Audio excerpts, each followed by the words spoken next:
अंधे और लंगड़े की कहानी। एक शहर के पास एक जंगल था जहाँ दो भिखारी रहा करते थे।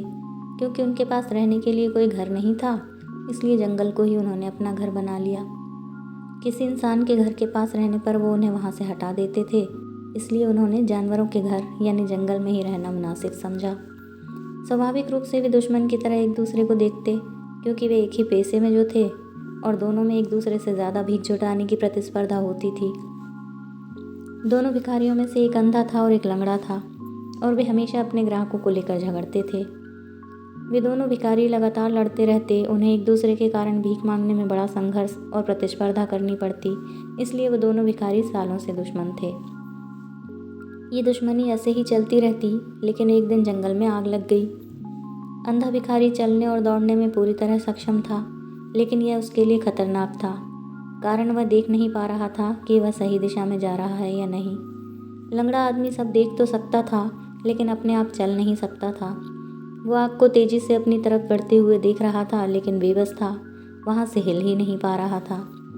आग इतनी तेजी से फैल रही थी और हवाएं इतनी तेज थीं, लेकिन वह देख सकता था कि अभी भी बाहर निकलने की संभावना है। कुछ स्थान ऐसे थे जहां आग अभी तक नहीं पहुंची थी, लेकिन जल्द ही आग वहां पहुंच सकती थी। जल्द ही वे हर तरफ से आग से घिर जाएंगे। यह सब सोचकर वे दोनों अपना सारा विरोध और प्रतिस्पर्धा भूल गए। यह लड़ने का समय नहीं था, यह एक होने का समय था। और उस अंधे ने लंगड़े को अपने कंधे पर उठा लिया और वे एक शरीर की तरह काम करने लगे। अब उनकी आंखें थीं और उनके दोनों पैर भी थे। लंगड़ा आदमी देख सकता था और निर्देशित कर सकता था कि उन्हें कहाँ भागना है, तेज या धीमे, और किन दिशाओं से बचना है। और अंधा लंगड़े को कंधों पर उठाकर दौड़ने में समर्थ था। वे बिना घायल हुए जंगल से बाहर आ गए। दोस्तों, यह प्राचीन कहानी आपके दिमाग और आपके दिल के बारे में है। आपका दिल देख सकता है लेकिन कह नहीं सकता। आपका दिमाग कह सकता है लेकिन देख नहीं सकता। यदि आप अपने दिल और दिमाग दोनों को, अपने प्रेम और तर्क को करीब लाने में सक्षम हैं, अपने अनुभव और अभिव्यक्ति को करीब लाने में सक्षम हैं, तो शायद मन भी कुछ महत्वपूर्ण कह सकता है। यह पूर्ण नहीं हो सकता, यह संपूर्ण अभिव्यक्ति नहीं है, लेकिन यह सही दिशा में एक संकेत हो सकता है।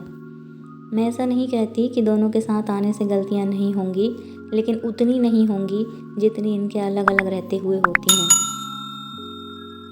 तो इस कहानी से सीख लीजिए और अपने दिल और दिमाग को एक साथ मिला लीजिए।